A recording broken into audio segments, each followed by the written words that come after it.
La desaparición forzada es un delito tremendo porque la incertidumbre hace imposible el duelo y hasta que no aparezca vivo o muerto, la vida se detiene. Entre otras sorpresas, en Colombia, las buscadoras son mujeres y claro, al frente de la unidad de búsqueda hay una mujer que ha liderado hallazgos en cuerpos en lugares tan improbables como los manglares en Buenaventura, los ríos, las lomas de la Escombrera en Medellín o en la profundidad de un pozo relleno de concreto en Barranca Bermeja. José Monsalve acompañó una misión y aunque parece imposible, sí, el que busca, encuentra. Los buscamos, a pesar de haber desaparecido hace 20, 30, 40 años, de haberse roto ese contacto familiar por efecto de la guerra, porque hay que insistir, por efecto de la guerra y por efecto del conflicto. Y ya llevamos cerca de 185 personas encontradas con vida, que eso en realidad es cumplir a cabalidad el principal, el primero, y valga la redundancia, principio de la búsqueda, que hay que buscarlos con pretensión de que están vivos. Hablar de los desaparecidos en Colombia es hablar de una tragedia abominable. La unidad de búsqueda ha conseguido, sin embargo, felices y estremecedores reencuentros. Milagrosos abrazos de aparecidos con sus familias y reencuentros luctuosos de vivos con los restos de sus seres queridos evaporados por la guerra, lo que les permite por fin cerrar el duelo.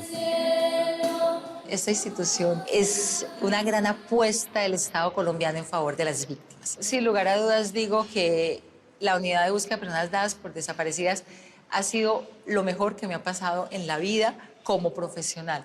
La directora de la unidad de búsqueda trabaja con el dolor, la muerte, la desesperanza, con los frutos más agrios de la guerra y dice que es lo mejor que le ha pasado. Los enormes retos, desafíos que impone la búsqueda de los más de 125.000 desaparecidos que tenemos en este país. Imaginémonos el horror de más de 125.000 personas que han sufrido por tantos años. Forero es médica de la Universidad de Antioquia y su pasión desde niña ha sido lo forense y la epidemiología. Apenas terminé mi rural en Yarumal, en Antioquia, me fui a formarme como médica forense al Instituto de Medicina Legal en Bogotá con la pretensión genuina de regresar a Yarumal y ser la médica forense de este pueblo. Regresó a Yarumal y fue la médica de los vivos y los muertos por 2 años.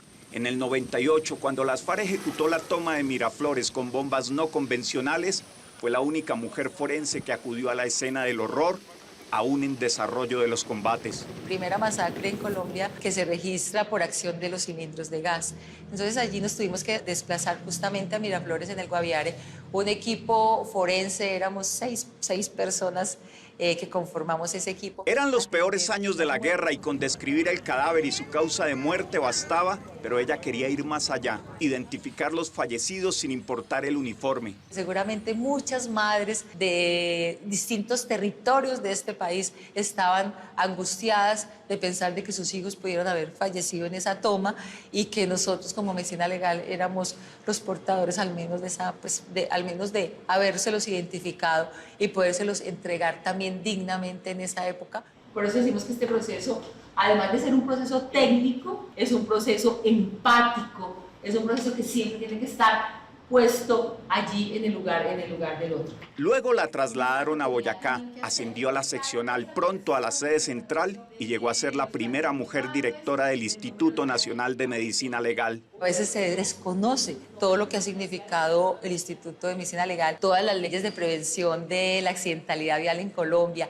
como el uso obligatorio del casco de seguridad, como el uso del cinturón de seguridad. Todo nació de las investigaciones que hacía el Centro de Referencia Nacional sobre Violencia de Medicina Legal. También trabajó en el DAS, hizo un doctorado y fue subsecretaria de Seguridad de Bogotá. Una gran ventaja nuestra es eso, que nosotros no somos una institución de gobierno, sino de Estado. Desde hace 2 años está al frente de la unidad de búsqueda de personas dadas por desaparecidas y ya tiene resultados impactantes. Todos y todas sin excepción. Yo busco fuerza pública, yo busco exguerrilleros, yo busco... Sin saber el uniforme, sin importar. Nosotros decimos con independencia del rol que se jugó en el conflicto armado. Nos encontramos en Fundación Magdalena, a donde vino para acompañar a uno de sus equipos forenses dispersos por el país. Mi tesis de doctorado habla sobre todo el cumplimiento de las normas por las personas en Colombia, que nosotros somos una sociedad anómica. Colombia es una sociedad anómica, ¿cierto? Desatiende las reglas. Que desatiende las reglas, desatiende las normas, mira cómo le hace la trampa a la norma. El equipo de la unidad de búsqueda trabaja en el cementerio de este pueblo ardiente. Lo primero que hacemos es caracterizar el sitio de interés forense. Es decir, nosotros tenemos que conocernos este cementerio como la palma de la mano. Es un lugar laberíntico que está a reventar de muertos y no dejan de llegar. Así ha sido por décadas. Entre las estrategias de ocultamiento estaba eso. En una misma bóveda se podían poner 2, 3, 4 cuerpos. Entonces eso generaba ya toda la distracción. Es como, ¿dónde escondes un árbol? Claro, en el bosque, ¿cierto? Que es muy difícil después encontrarlo. Es como la misma lógica, desafortunadamente. Cuando Forero llegó a la dirección de la unidad, habían hallado en todo el país 740 cuerpos de desaparecidos y habían entregado a sus dolientes 170. Ya estamos bordeando los 2.600 cuerpos recuperados y decimos con mucha alegría que muchos de esos cuerpos, casi que el 50% los hemos recuperado en los 2 años, porque cambiamos nuestra estrategia de despliegue territorial. Nos fuimos con equipos forenses a todos los territorios y llenamos de capacidad técnica el territorio para que la búsqueda sea mucho más rápida. Estamos cercanos a los 500 cuerpos entregados dignamente a sus familias. La clave que explica por qué los hallazgos se han más que duplicado es que la unidad se desdobló. Dejó de estar concentrada en Bogotá. Ahora hay más de 40 equipos forenses instalados por todo el país. Personas de la fuerza pública que también desaparecieron en contexto de conflicto. Tenemos alrededor de 500 personas que cumplen esa característica. Brindar información o ayuda a la unidad no tiene implicaciones legales, divulgación ni recompensas. El carácter humanitario de la entidad es su escudo y esencia. Un fuerte aplauso. A pesar de que todavía sean áreas de conflicto intenso, cuando se entiende el trabajo humanitario, extrajudicial, confidencial que hace la unidad, las comunidades y distintos actores terminan abriendo las puertas para poder llegar a estos territorios sin mayor complejidad. Pero que las cosas estén marchando en la unidad no significa que su misión deje de ser apabullante y que corte el aliento. Para nosotros todo desaparecido es un motivo de tristeza, pero sigue siendo muy triste las desapariciones, por ejemplo, de personas con discapacidad, las desapariciones de los menores de edad, de niños que finalmente fueron reclutados para la guerra y luego pasaron a ser unos desaparecidos y que sus familias los siguen buscando. Sí. Otra innovación de la unidad es impulsar lo que llaman búsqueda inversa.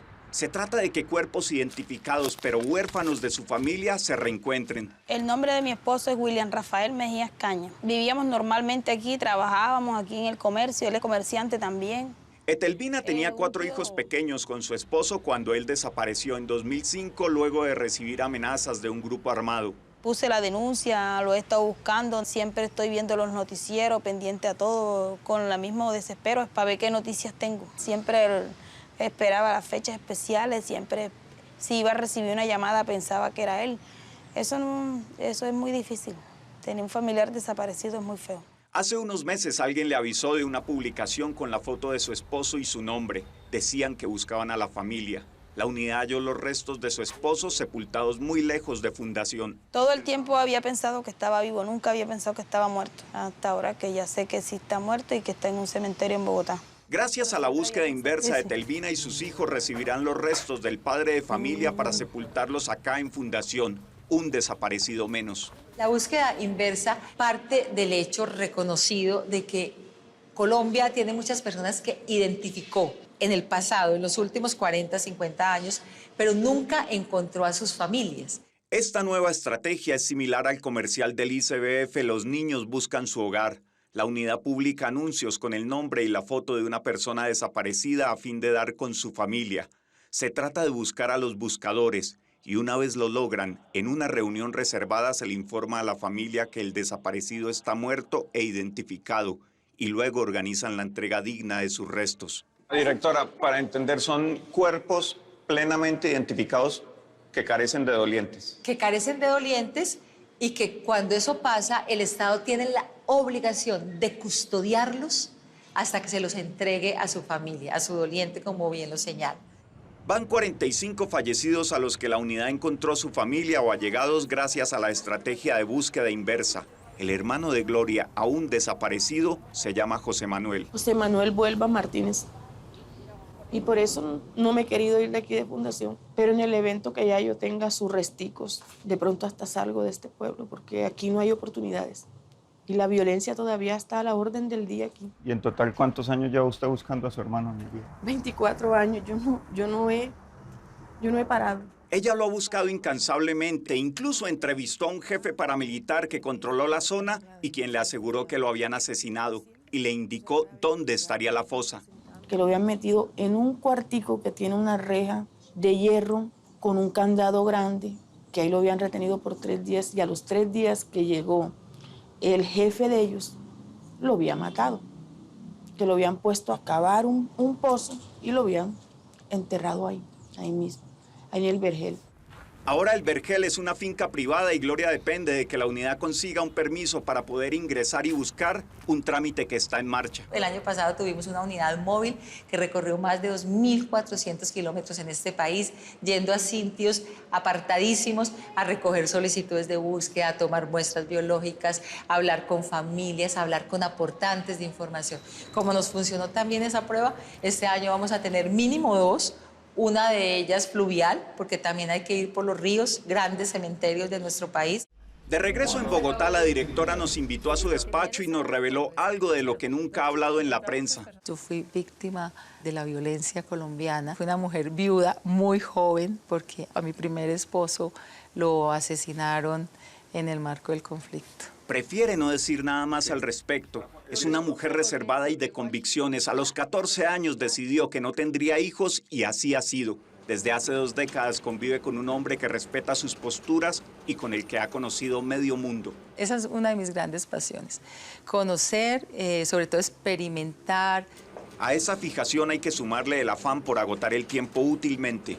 No quiero perder tiempo. Para mí, irme 1 hora, hora y media, 2 horas a almorzar, hacer fila en un restaurante, para mí eso es perder tiempo mientras pueda estar haciendo cosas que necesitamos hacer para que la entidad siga avanzando. Que la entidad avance significa nada menos que encontrar más víctimas, vivas o muertas, del delito de desaparición forzada. ¿Usted cree que es el delito más atroz que hay? Sin lugar a dudas. Es la violación de derechos. No se puede ni siquiera describir las dimensiones que tiene la desaparición forzada en las vidas de las personas. No es un delito como individual, por decirlo de alguna manera.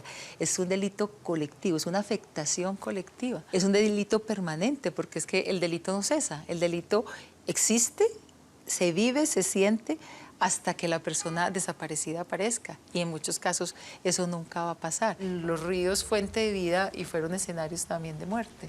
Cementerios. ¿Cierto? Fueron cementerios. Ayudamos a, digamos, a que las personas tengan tranquilidad, cierren ciclos de dolor.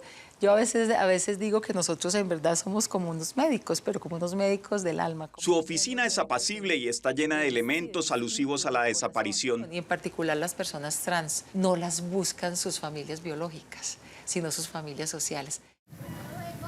El 70% de las personas que buscan a los 125.000 desaparecidos que hay en Colombia son mujeres, mujeres buscadoras. Se llama Corazón Abierto porque las mujeres dicen eso, las mujeres dicen que tener una persona desaparecida es como si el corazón estuviera abierto. Y por eso ese desaparecido se guarda acá. En el corazón. En el corazón. Una mujer buscadora. Es una mujer buscada. Oh, qué bonito. Es muy linda, sí, es absolutamente bella. Madres, esposas, hermanas que no abandonan ni con el pasar de los años a su ser querido intangible.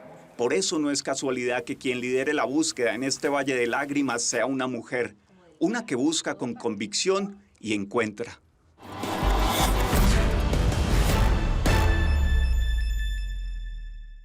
En una intervención reciente ante Naciones Unidas, la directora explicó que si se encontrara un desaparecido por día, hallar los 125.000 le tomaría al país cerca de 350 años. El dato ayuda a estimar la misión descomunal que tiene la unidad. Ánimo, sigan adelante.